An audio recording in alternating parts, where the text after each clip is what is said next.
dos grandes desafios da pessoa com Down é ser incluída na escola.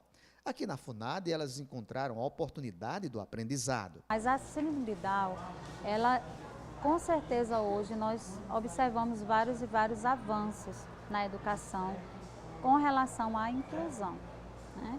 Porque assim, existia uma inclusão que de fato, hoje nós podemos observar que realmente acontece a inclusão.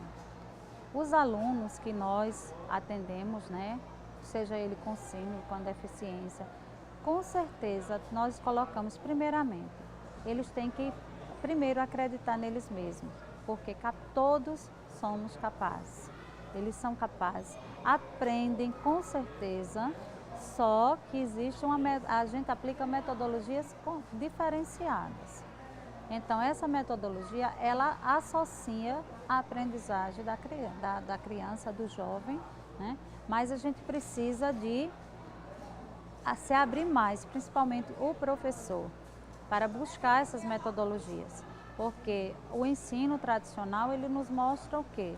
Onde temos apenas um pincel, onde temos um quadro ou um giz, e aí eles têm um processo, que o processo a gente tem que respeitar o processo de cada um deles. Aprendem, claro, aprendem, mas a gente tem que colocar uma metodologia diferente. A gente trabalha muitos jogos com eles, adapta os conteúdos, nós trabalhamos de diversas maneiras, diversas metodologias para que ele com certeza chegue e abranja o conteúdo como os demais. Na verdade, o processo de inclusão, eu sempre digo que é um processo que não tem volta. O Brasil e o mundo têm um movimento mundial hoje para que a gente tenha uma escola aberta e que todo e qualquer cidadão, independente de sua condição, que ele tenha direito a se escolarizar dentro da escola, que o processo de escolarização tem que acontecer dentro da escola. Lógico que as escolas, elas vivem um desafio, mas o fato de não estar preparado não pode ser um argumento que impeça o acesso do cidadão com deficiência à escola. Nós tivemos, inclusive, o fato de dizer, eu não estou preparado, como é que a escola se prepara se não recebe o público com deficiência? Então, na medida em que a escola recebe as pessoas com deficiência, síndrome de Down, uma criança surda, uma criança que tem uma baixa visão, ela vai se preparando no seu processo. Então, não é receber essas crianças em função por não estar preparada, a escola não se prepara na medida em que ela não tem esse público. Na verdade, a escola é um espaço onde a diversidade ela pulsa de todas as formas. Nós temos crianças com deficiência, nós temos crianças com obesidade, nós temos muitas crianças que às vezes são discriminadas em função de sua cor. Então esse espaço ele tem que ser inclusivo. A gente só tem uma sociedade onde as pessoas possam se afirmar efetivamente, onde todos os setores da sociedade eles colaborem para que a inclusão aconteça na vida de todo e qualquer cidadão. E isso não é diferente em relação às pessoas com deficiência. Então a sociedade inclusiva não cabe apenas ao poder público a questão da inclusão. A inclusão ela tem que permear por toda a sociedade, porque uma sociedade inclusiva ela só se afirma na medida em que todas as pessoas e todas as áreas e todos os setores abracem a inclusão como um direito constitucional e um direito que todas as pessoas têm de viver numa sociedade onde a diversidade ela seja respeitada. E em relação às crianças com síndrome de Down, eu mais uma vez digo, eu tenho uma filha com síndrome de Down e eu escutei muitas vezes, quando ela era menor, de que a escola não estava preparada. Eu assumi vários desafios de dizer, pode receber minha filha, não tem problema, é que a gente vai se preparando. E a participação da família nesse processo, ela é fundamental, né? E de um empoderamento dessa família, para que essa família entenda onde é que a gente pode estar participando junto com essa escola desse processo de formação, né? Da cidadania e do processo educacional dos nossos filhos. Isso é fundamental. Thaisa Dantas é pedagoga e hoje desenvolve todo um trabalho em torno da educação para pessoas com Down. Lembra que muito já se alcançou, mas a caminhada ainda é grande para garantir a inclusão total do portador da síndrome na escola, seja pública ou privada. Eu costumo falar que educar uma criança com síndrome de Down tem os mesmos desafios de educar qualquer criança sem deficiência, né? A gente costuma colocar a deficiência sempre um parâmetro que traz dificuldade, que traz desafios, mas eu acredito que o desafio de educar qualquer ser humano ele é igual. porque o ser humano ele é um mundo de possibilidades, de potencialidades, e o grande desafio hoje, né, da gente, de nós pesquisadores que lutamos por uma educação inclusiva, é fazer com que a escola ela perceba que esse sistema de educação que a gente tem, né, ao longo dos anos, eles não têm sido benéficos, não apenas para as pessoas com deficiência, mas para qualquer criança. A gente costuma estar num sistema que ele é padronizado, homogêneo, né, onde sempre existem as mesmas técnicas, né, de ensino nesse processo de aprendizagem, e que aquelas crianças que possuem ritmos e estilos de aprendizagem diferentes, elas acabam se prejudicando, né? Então, o grande desafio hoje da educação é olhar para o sujeito a partir da sua subjetividade e criar caminhos e mecanismos que favoreçam não apenas a aprendizagem de um tipo de aluno, mas que favoreça, né, a aprendizagem de um complexo aí de pessoas que são diferentes entre si, que aprendem também de forma diferente.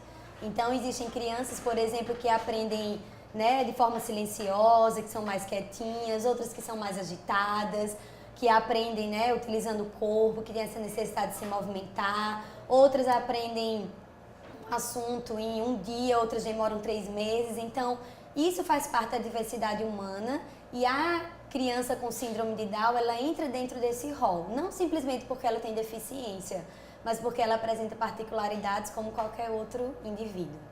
Há menos de um ano surgiu em João Pessoa o Instituto Primeiro Olhar, uma organização que visa levar informação aos pais com filhos que são portadores de Down. O Instituto Primeiro Olhar ele surgiu inicialmente como projeto Primeiro Olhar, né? E ele surgiu pelo desejo de um médico, Dr. Eduardo Fonseca, que hoje é o presidente do Instituto Primeiro Olhar, juntamente com algumas mães de crianças com síndrome de Down. Então, nós tínhamos o desejo de acolher outras famílias que acabaram de ter bebês com síndrome de Down. A gente percebia que, ao receber a notícia, né, a família ela enfrentava um luto, né, pela perda do filho esperado, pela perda do filho perfeito, e até ela superar aquele luto, né, muita coisa podia estar se perdendo, como, por exemplo, a estimulação precoce do seu filho. Então, a gente começou a acolher essas famílias, fizemos parcerias com algumas maternidades, e sempre que a gente tem a notícia de que uma criança nasceu com síndrome de Down, a gente vai até a família, né, e oferece o nosso apoio emocional, as primeiras orientações, as primeiras informações, né, e a gente percebe que aquela família, ela ultrapassa esse período de luto bem mais rápido, né, porque ela passa a conhecer o que é a síndrome e ela passa a conhecer as possibilidades que seu filho irá ter, se espelhando um pouco nos nossos próprios filhos, né, que já estão mais velhos, que já passaram por várias fases. Então, esse trabalho que a gente faz, a gente percebe que melhora muito, né, a aceitação do filho com síndrome de Down. E a partir do momento que a família aceita, ela passa a lutar por aquele filho, né? Ela passa a buscar estimulação precoce, ela passa a buscar conhecimento, informação, terapias, e o desenvolvimento dele passa a ser bem mais rápido, né? Hoje no Instituto nós somos 7 mães, né? 7 mães sócias fundadoras. Dr. Eduardo Fonseca é um médico que é o nosso presidente, e temos mais 3 profissionais que atuam como voluntárias. O Instituto Primeiro Olhar está focado também em campanhas de mobilização por conquistas para quem tem Down. O Instituto Primeiro Olhar, em parceria com o Movimento Down, estamos lançando, e essa campanha vai continuar durante todo o ano, para divulgarmos as diretrizes de atenção à saúde das pessoas com síndrome de Down do Ministério da Saúde. Isso é uma cartilha já um pouco antiga, de 2013, né? Mas como a gente, no dia a dia com as famílias, a gente percebe que essas diretrizes ainda não são bem conhecidas, a gente vai iniciar essa campanha para divulgação. É claro que um dos maiores desafios ainda é a luta contra o preconceito. Keila de Araújo não se intimida e pede o fim do desrespeito a quem tem a síndrome de Down. Sinto orgulho de ser síndrome de Down, com muito amor e carinho pela a minha família que me apoiaram, como o meu pai, a minha mãe, os meus irmãos e minha irmã. Deus me deu a minha irmã para cuidar de mim, sou grata a Deus por ela. Por isso eu estou aqui comunicando a todos, fazer um apelo. Diga não, discriminação, preconceito e bullying. Isso não pode chegar a lugar nenhum. Isso é errado, isso é lei. Nós não podemos fazer o que os outros fazem na rua. Vamos mostrar para eles o que nós temos de valor.